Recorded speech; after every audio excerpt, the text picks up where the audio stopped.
2020년 5월 18일 LA 온누리교회 가정에서 함께하는 영상 새벽 예배입니다. 오늘은 신명기 20장 1절에서 9절까지의 말씀을 본문으로 전쟁에도 믿음이 필요합니다 라는 제목으로 말씀 전해주십니다. 너희가 원수들과 싸우기 위해 나가서 너희보다 많은 말과 전차와 큰 군대를 보게 돼도 두려워하지 말라.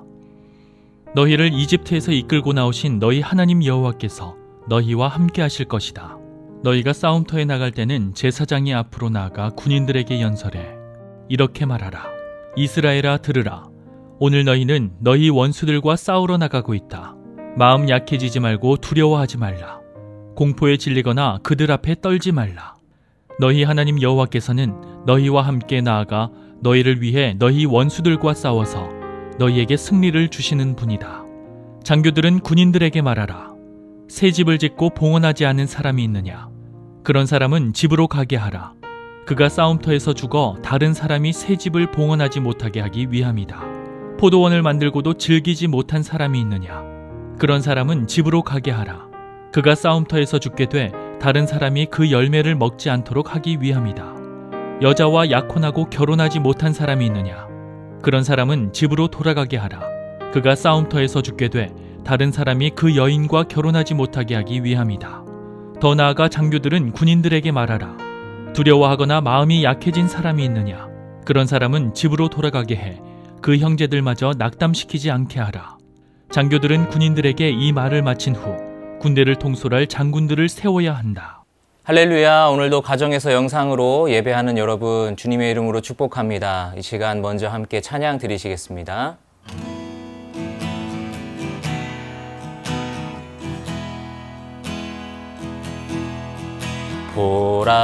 보라, 너희는 두려워 말고 보라,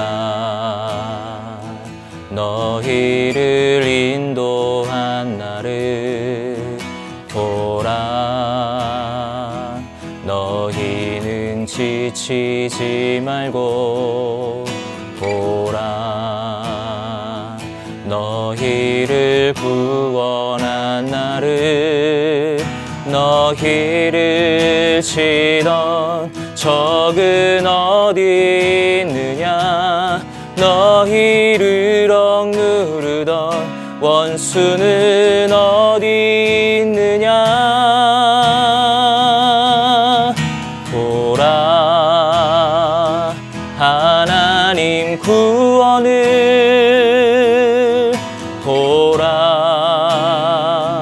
하나님 능력을 너희를 위해서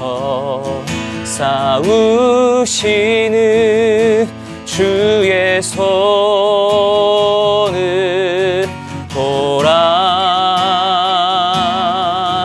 보라, 하나님 구원을 보라, 하나님 능력을 너희를 위해서 싸우시는 주의 손을 보라, 너희를 위해서 싸우시는 주의 손을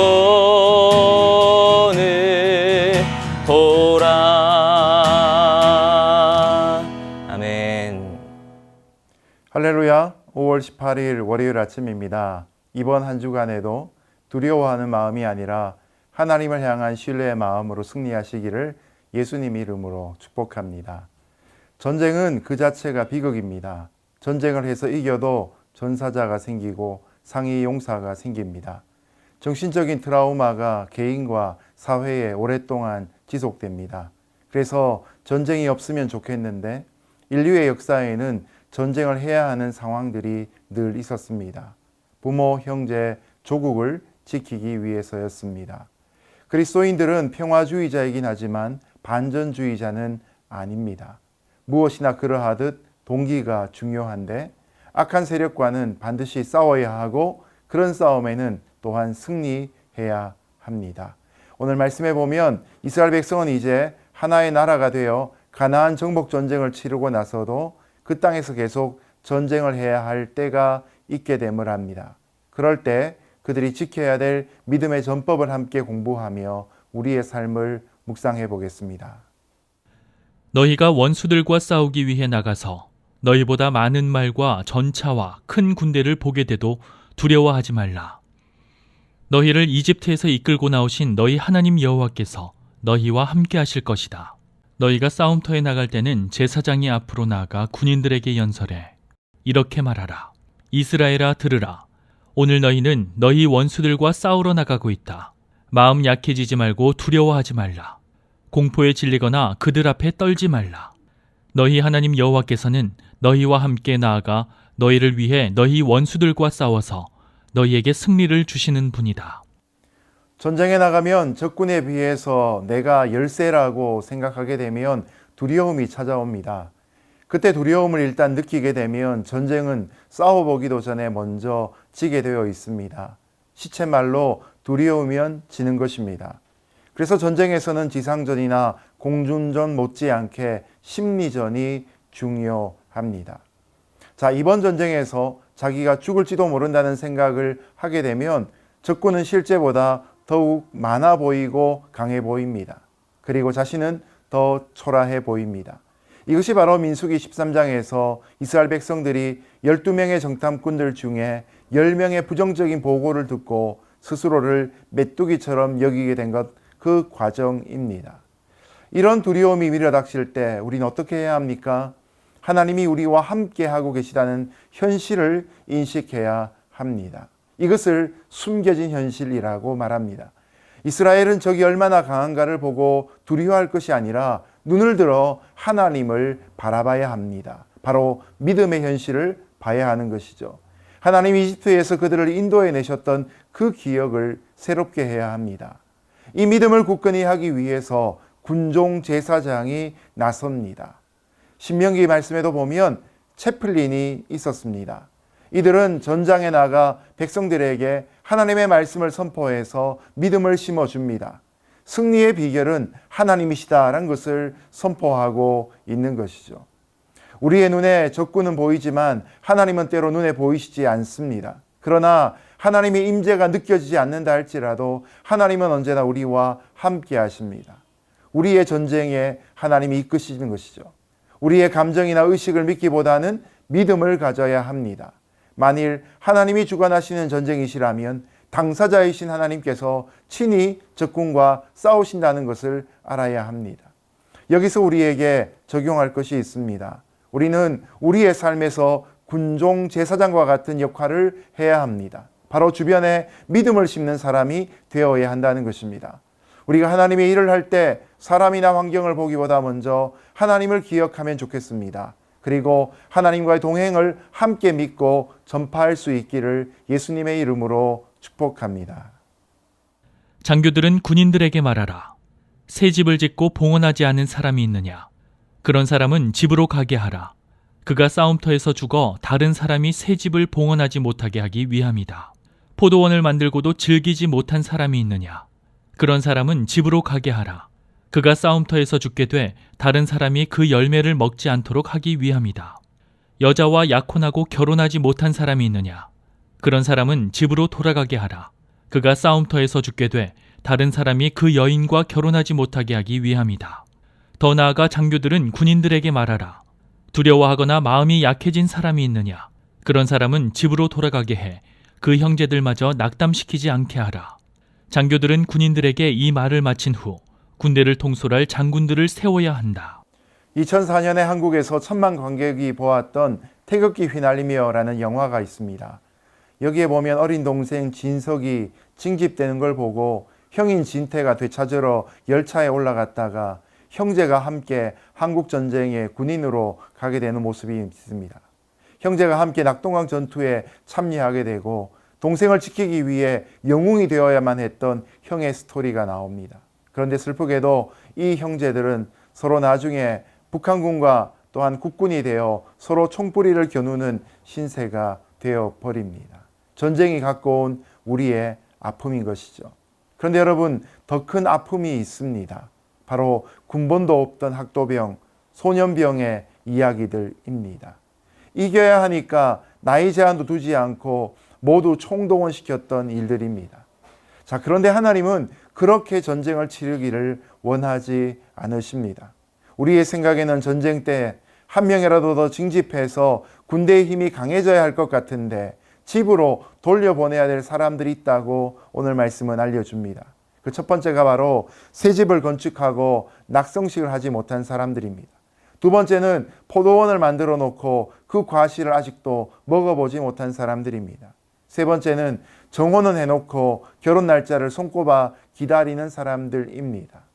네 번째는 겁 많은 사람들도 있었습니다. 그런데 앞선 세 가지의 경우는 모두 일상적이지 않은 평생에 한두 번 올까 말까한 큰 성취의 순간들을 일컫습니다. 한편으로 이런 성취를 누리게 하려는 배려가 담겨 있고, 다른 한편으로는 군대의 사기를 위한 일들입니다. 전쟁터에 나가는 사람에게 미련이 있으면 곤란하다는 것이죠. 하나님은 군사로 부르심 받은 자가 온전히 전쟁에만 신경 쓰기를 원하십니다. 우리의 생각에는 이렇게 저렇게 저런 사람 이런 사람 다 고려해서 집으로 돌려보내면 누가 전쟁을 치를 수 있을까 하는 생각이 들 수 있습니다.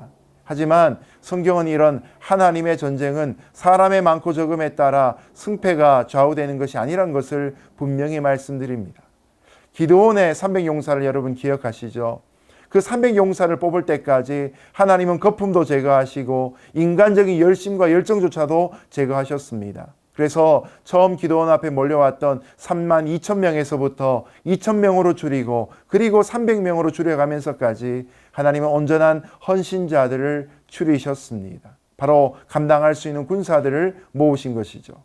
여호와의 구원하심은 사람의 많고 적음에 있지 않다는 사실을 우리 오늘도 기억해야 합니다. 여호와의 구원하심은 칼과 창에 있지 않다는 다윗의 믿음 또한 가져야 할 것입니다. 세상은 이기는데 골몰하기 때문에 때로는 이기고도 비참한 결과가 찾아오는 경우를 봅니다. 성공 자체를 목적으로 삼으면 역사 앞에 두고두고 부끄러운 죄인이 될 수밖에 없습니다. 무엇을 하든지 믿음으로 해야 합니다. 믿음으로 말미암는 승리가 우리에게 필요합니다. 우리가 살아가는 삶의 치열한 현장에서 현실은 비록 열세라 할지라도 바로 이런 하나님을 믿는 믿음으로 하나님의 긍휼을 실천할 수 있는 저와 여러분 되시기를 바랍니다. 그리고 이렇게 긍휼을 베풀고 믿음을 실천하는 성도들에게 하나님은 반드시 승리를 주실 것입니다. 결과만 골몰하다가 긍휼을 잃어버리지 않는 귀한 하루 되기를 바랍니다. 오늘도 형제 사랑이 깊어지고 더욱더 마음이 하나가 되어 서로 섬기며 영적 전쟁도 너끈히 치를 수 있는 귀한 교회 될 수 있기를 예수님의 이름으로 축복합니다. 이제 말씀을 맺겠습니다. 우리의 일상은 하나님이 함께 하시면 거룩한 전쟁이 됩니다. 우리가 어떤 경우에도 끝까지 하나님을 의지함으로 낙심치 않는 전쟁, 도전하는 전쟁을 감당하여 하나님을 기쁘시게 할 수 있기를 예수님 이름으로 축복합니다. 함께 기도하겠습니다. 고맙고 감사하신 하나님 아버지, 치열한 삶의 현장에서도 믿음을 저버리지 아니하고 하나님과 함께 승리하는 주의 백성들 되게 하여 주옵소서.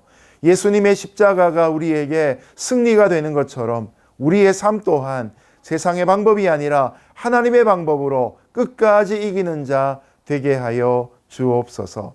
예수님 이름으로 기도드렸습니다. 아멘.